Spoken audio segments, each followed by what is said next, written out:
Right. Good morning.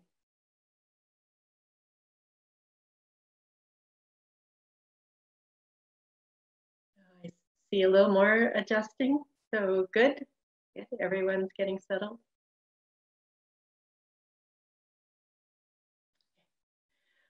Good morning and noon, afternoon, evening, wherever you are. What an amazing international Sangha. It's just wonderful. So I'm going to preface the Dharma talk by saying that I consider my Dharma talks, all Dharma talks, to be nothing that you don't already know.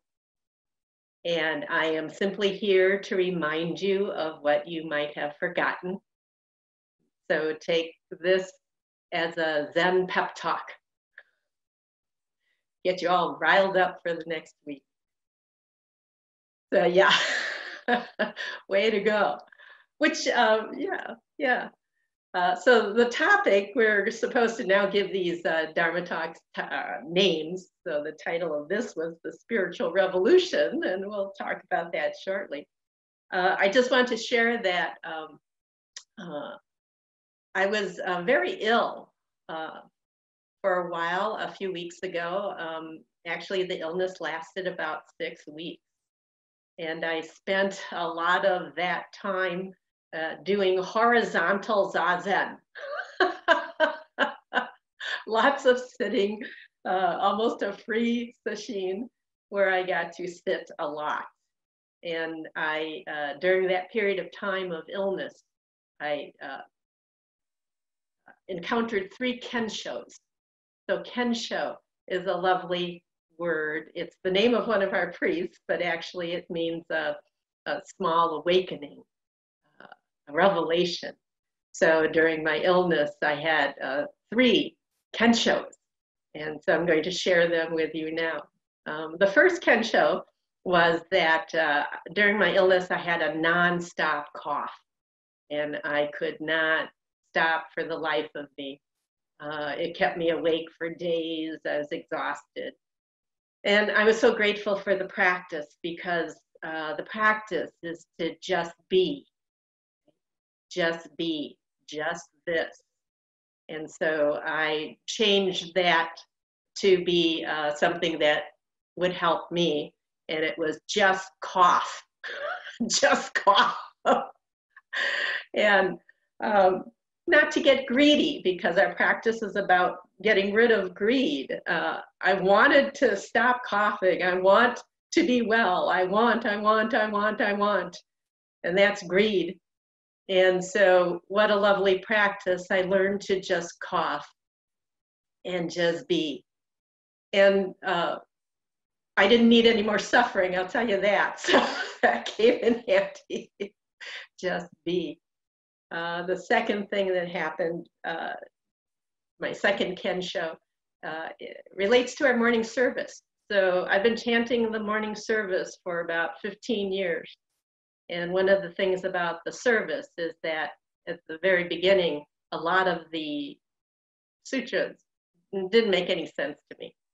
And the longer I practiced, the more they started to become clear, little by little. And suddenly something would happen and I'd realize, oh, that's what it means. That's what it means. And so I got another one of those, oh, that's what it means during my illness. I got pink eye in both eyes. I don't know if you know what that is, but it's nasty. And I went to see the doctor and he told me that I could not wear my contact lenses for a month and that I would have to wear my glasses. So something in the morning service suddenly made complete sense to me. It was ego suffering. I have to wear glasses for a month. And my glasses are the old emergency glasses that you only wear if you have to. So for a month, I had to do ego suffering and wear my glasses. So that was my second kensho. So the third kensho came from something a little more serious now. But actually, the point is that there is awakening in everything you do. You just have to be aware. Right? So stay awake, stay awake. My third Kensho, because I was sick for so long, I got to read a lot. And so I picked up this book. It's the Dalai Lama, Ethics for the New Millennium. I had never heard of this book before. It was a New York Times bestseller, and I see from the copyright that it was written in 1999. So this book is 20 years old. So it was Ethics for the New Millennium. And I really enjoyed it and learned a lot about what the Dalai Lama believes is the key to solving the problems we have in this world now. Now, this was 20 years ago, and frankly, I think the problems have gotten like far worse, or else because of social media, we just know about it more. I'm not sure. But in the book, he has 2 points that I'd like to share with you. One is that in speaking to the people of the world and how to solve our enormous problems, he says he needs to go beyond religion, beyond any kind of doctrines and dogmas, and just realize that no matter who you are, what you believe, we are all the same. And he points to this tidbit as proof that we are all the same. He says, if you look at every human being, every person really at their core wants to be happy. And if you were to ask people, what is it you really want? He would suggest that they would ask, how am I to be happy? What can I do? And with that question, he extrapolates and says, we're all the same. We all want the same thing. And in order to solve the problems of the world, we have to embrace that we are all one. So I love this quote that I read from an anthropologist, Pamela Peck, who is not Zen, but the teachings are everywhere. And she says, the future of humankind depends on 2 critical elements. First, the ability to transcend ideology and recognize the oneness of the human species. And second, a greatly enhanced appreciation of the earth. So the focus of this talk is to transcend and recognize the oneness of the human species. So the Dalai Lama, scientists, people of wisdom, all speak to embracing the oneness of all. We are all the same. And so the Dalai Lama says that the second thing, if you embrace the idea that we are all one, we are all the same, then the intention when we step out into the world to help solve the problems of the world, the poverty, the war, the injustice, the gender issues, the economic disparities, when we go out to do this, we recognize that we are all the same, and we keep in our hearts that we are working for the well-being of others, that we keep in the forefront of all we do, all we say, all we think, the well-being of others. Not too much different than our Bodhisattva vow. However innumerable all beings are, I vow to serve and liberate them all, to help them, and in this case, to work on their well-being. So that sounds just wonderful, but it's a little more difficult to do in practice, right? It's hard to embrace the oneness of all, to work for all of their well-beings when politics, religion, behaviors, attitudes just separate us and we just want to run. I mean, all you have to do is turn on the news, right? Turn on the news and it's like, no, right? Off, delete, shut down the computer. I don't want to see it. I don't want to go there. This is too much. It's too much, right? And we just want to run. So what do? We can't save all beings if we're hiding.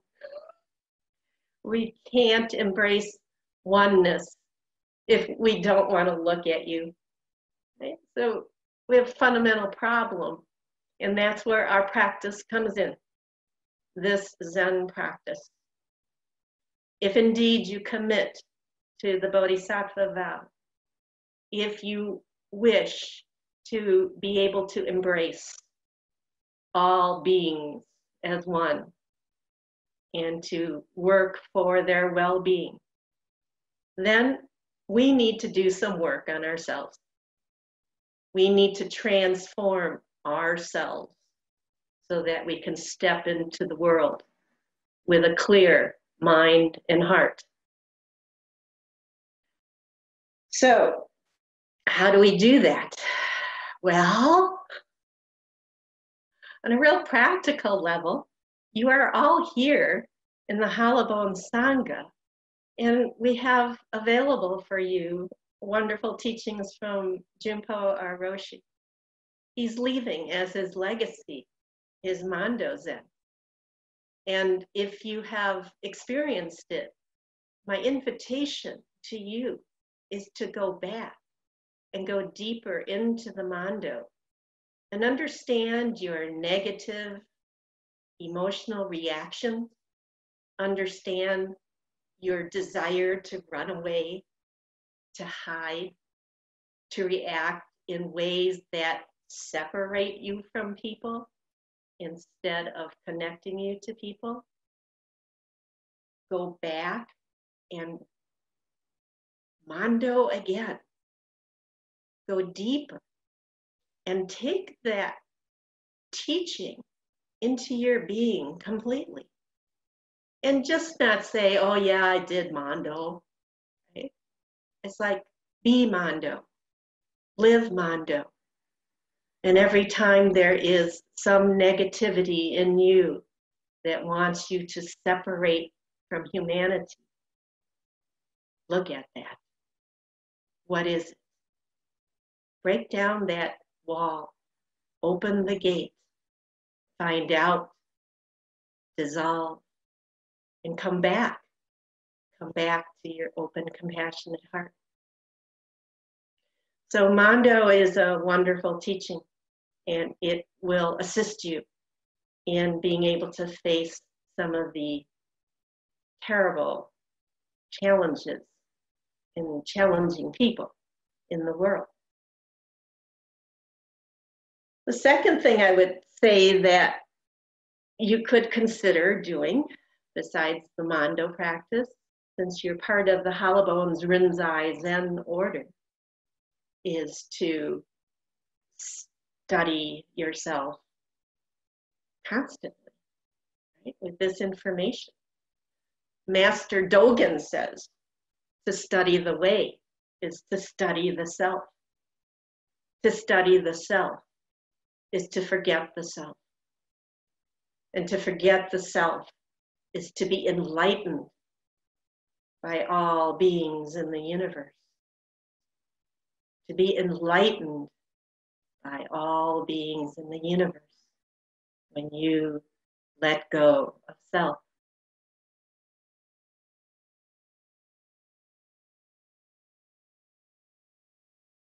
So it's a spiritual revolution, and we're talking about changing ourselves and the world.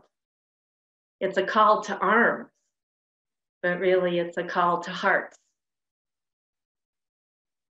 to open up and face the world.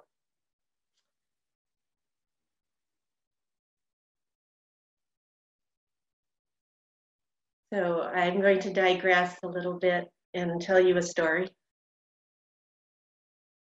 I work part-time now as a chaplain in a hospital.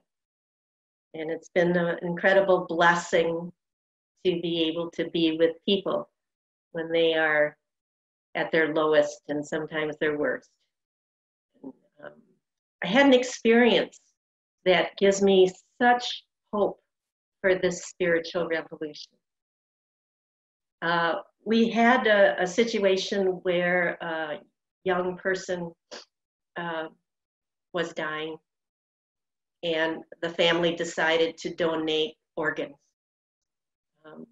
And I don't know how this works in other countries, but in America, it's a struggle to get people to donate organs. But the family agreed to do that, and I was called in to participate in what we call the honor walk. I had no idea what it was, and I learned quickly. And what it is that the hospital, in honor of this horrible, difficult decision of letting a person die and then donating their organs so that other people may live, we honor that. And so the call went out to the hospital that if they wanted to participate in the honor walk, they would be signaled to come down. And what it is that when it's time and they wheel the patient's bed from the intensive care unit to the operating room, it's a long, long hallway.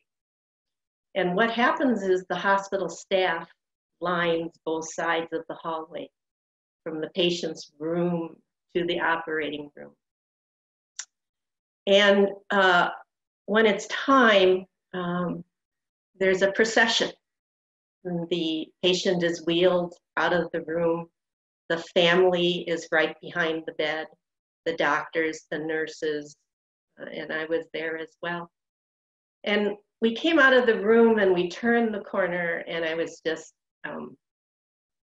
flabbergasted. I was just awed.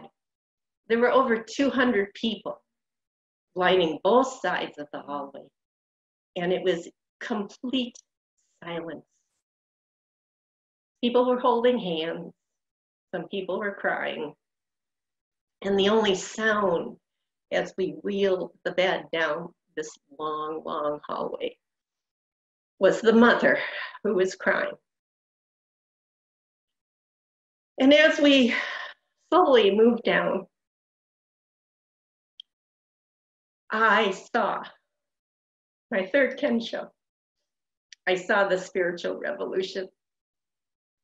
I saw people, over 200, from every walk of life, every background possible, dropping everything, all differences, all opinions, to be one heart in support of this family, sharing in our humanity. And I have to say that it was the most horrible and the most beautiful experience that I've had. So it's possible. There's hope that we can all come together, open our hearts, and support one another as we try to change this world for the better.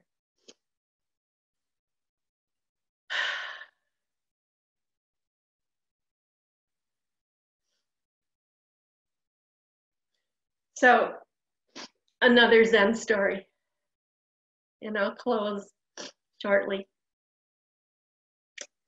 There was a Zen master in Dokusan who said to the student, "So, why are you sitting in this 90-day sesshin?" And the student said, "Because I want to." And the Zen master laughed and said, "Number one, bad answer. Wrong. Now you ask me the same question." And the Zen master said, "Okay, Why are you sitting 90-day sesshin? And the Zen master looked at the student and said, for you. So my invitation to you, this Halabone Sangha, go back to your cushion. Sit, sit, and sit. Dig deeper.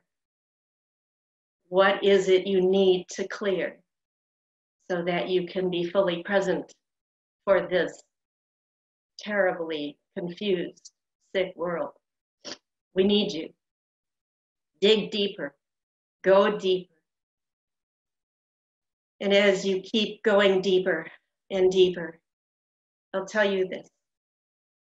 Eventually, you'll dig deep enough and you will find nothing. I'll meet you there.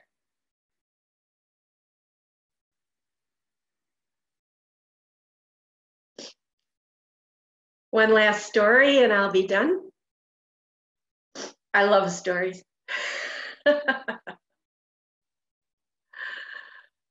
a story about a tourist who was in Korea, and he was on a remote back road, and he encountered a beautiful Buddha sitting on a beautiful bench, ornate, gorgeous. And next to it was a sign, and it said, the way to the most beautiful Buddha in Korea. And it pointed up, and you looked up and there were 1,000 steps going up the side of the mountain. So the tourist went up the 1,000 steps and finally got to the top of the mountain. And he looked all around, and all he saw were beautiful mountains and rivers and trees in all directions. Beautiful bench, but there was no Buddha. So he went up to the altar, and there was a plaque on the Buddha, on the altar where the Buddha should have been. And it said, if you don't see the Buddha up here, you better go back down and sit some more.